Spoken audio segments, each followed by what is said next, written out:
Doctor Agarwal's கண் மருத்துவமனை இலவச கண் பரிசோதனையை வழங்குகிறது. Book appointment now.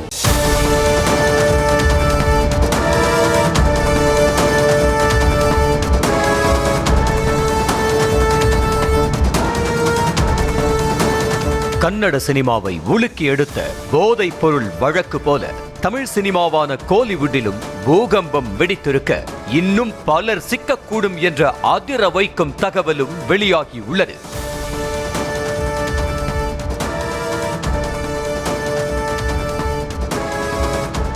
சென்னை நுங்கம்பாக்கத்தில் உள்ள லார்ட் ஆஃப் ட்ரிங்க்ஸ் என்ற பிரபலமான கிளப்புக்கு அருகே சந்தேகப்படும்படியாக நின்று கொண்டிருந்த நபரை பிடித்து காவல்துறை விசாரணை நடத்தியது. முன்னுக்கு பின் முரணாக பதிலளித்த அந்த நபரிடமிருந்த பையை சோதனை செய்த போது கொக்கைன் போதைப் பொருள் வைத்திருந்தது தெரிய வந்தது.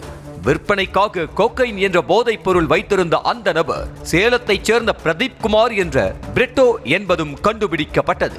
முதலில் இந்த விவகாரத்தை வழக்கம் போல் கையாண்ட போலீசாருக்கு போக போக கிணறு தோண்ட கிளம்பிய பூதம் போல திடுக்கிடும் தகவல்கள் தெரிய வந்தன. தங்கள் வாணியில் பிரதீப் குமாரிடம் விசாரணையை பிழிந்தெடுத்தது நுங்கம்பாக்கம் போலீஸ். அந்த அடிப்படையில் பெங்களூருவைச் சேர்ந்த ஜான் என்பவரை ஹொசூரில் வைத்து கைது செய்தது காவல்துறை.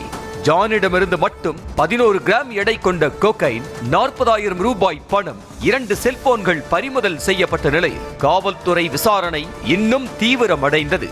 நண்பர்களுடன் அடிக்கடி பப் கிளப்புக்கு செல்லும் வழக்கம் கொண்ட பிரதீப் குமார் பெங்களூருவிலிருந்து போதைப் பொருள் வாங்கி வந்து சென்னையில் நண்பர்களுக்கு விற்று லட்சக்கணக்கில் பணம் சம்பாதித்து வந்ததும் தெரிய வந்துள்ளது.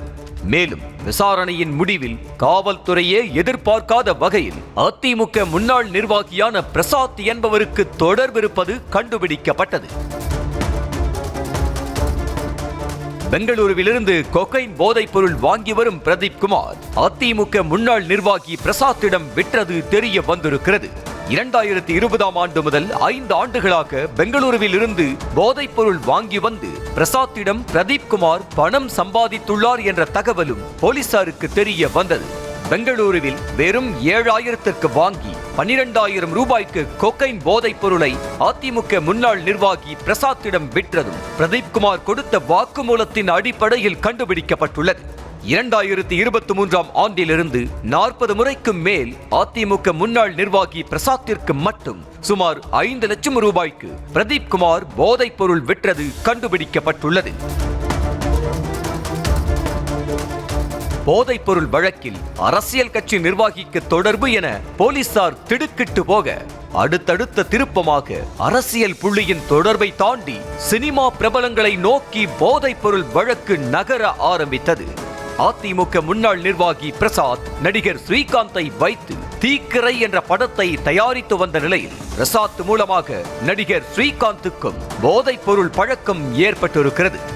முதலில் போலீஸ் விசாரணையில் ஒத்துக்கொள்ளாத நடிகர் ஸ்ரீகாந்த் ஏதேதோ சொல்லி தப்பிக்க பார்த்திருக்கிறார். இது சரிப்பட்டு வராது என நினைத்த போலீசார் மருத்துவ பரிசோதனை எடுத்த போதுதான் ஸ்ரீகாந்த் போதைப் பொருள் உட்கொண்டது ஆதாரபூர்வமாக தெள்ள தெளிவாக உறுதியானது. ஸ்ரீகாந்துக்கு கொக்கைன் தேவை என கூறிய பிரதீப் குமாரிடமிருந்து பிரசாத் போதைப் பொருள் வாங்கியதும் போலீஸ் விசாரணையில் கசிந்திருக்கிறது.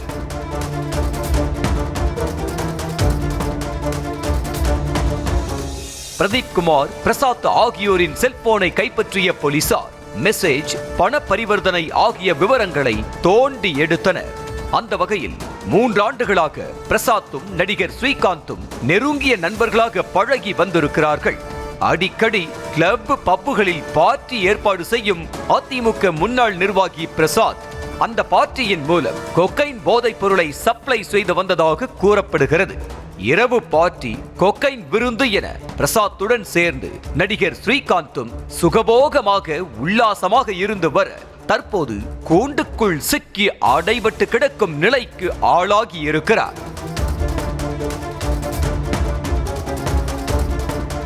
ஸ்ரீகாந்தை அடுத்து நடிகர் ஸ்ரீகிருஷ்ணாவும் போதைப் பொருள் வழக்கில் சிக்கக்கூடும் என போலீஸ் தரப்பில் கூறப்படும் தகவலாக இருக்கிறது. பிரசாத் அளித்த இரவு விருந்தில் கழுகு பட நடிகர் ஸ்ரீகிருஷ்ணாவும் பங்கேற்றதாக பேசிக் கொள்ளப்படும் நிலையில் காவல்துறையின் அடுத்த குறி ஸ்ரீகிருஷ்ணாவுக்கு தான் என்கிறார்கள். விசாரணையில் ஸ்ரீகாந்தை வைத்து நிறைய காரியம் சாதிக்க வேண்டும் என பிரதீப் குமாரிடம் பிரசாத் கூறியதாக சொல்லப்படுகிறது. ஸ்ரீகாந்தை வைத்து காரியம் சாதிக்க வேண்டும் என அதிமுக முன்னாள் நிர்வாகி பிரசாத் கூறியதன் பின்னணியில் ஸ்ரீகாந்த் மூலமாக திரைத்துறையில் இருக்கும் பலருக்கும் போதைப் பொருள் சப்ளை செய்ய திட்டமிருக்கலாம் என போலீஸ் தரப்பில் சந்தேகிக்கப்படுகிறது. நுங்கம்பாக்கம் போலீஸ் நோண்டி விசாரித்ததில் தற்போது வரைக்கும் ஸ்ரீகாந்த், ஸ்ரீ கிருஷ்ணா ஆகிய இருவரது பெயரும் லீக் ஆகியுள்ள நிலையில் வில்லன் நடிகர் ஒருவரும் அடுத்த கட்டமாக விசாரணை வளையத்தில் கொண்டு வரப்படலாம் என்கிறது காவல்துறை வட்டாரம்.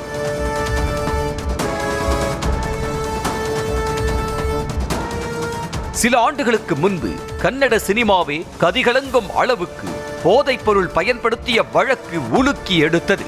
தற்போது தமிழ் சினிமாவிலும் போதைப் பொருள் வழக்கு பூகம்பமாக வெடித்திருக்கிறது. போதைப் பொருள் வழக்கில் ஸ்ரீகாந்த் சிக்கியதை அடுத்து மொத்த கோலிவுட்டை கண்காணிப்பில் கொண்டு வந்திருக்கிறது காவல்துறை.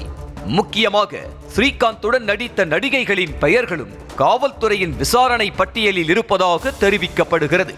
போதைப் பொருளின் புகலிடமாக சில சினிமாக்காரர்கள் மாறி வருவது ரசிகர்கள் மத்தியிலும் கவலையை ஏற்படுத்தி உள்ளது.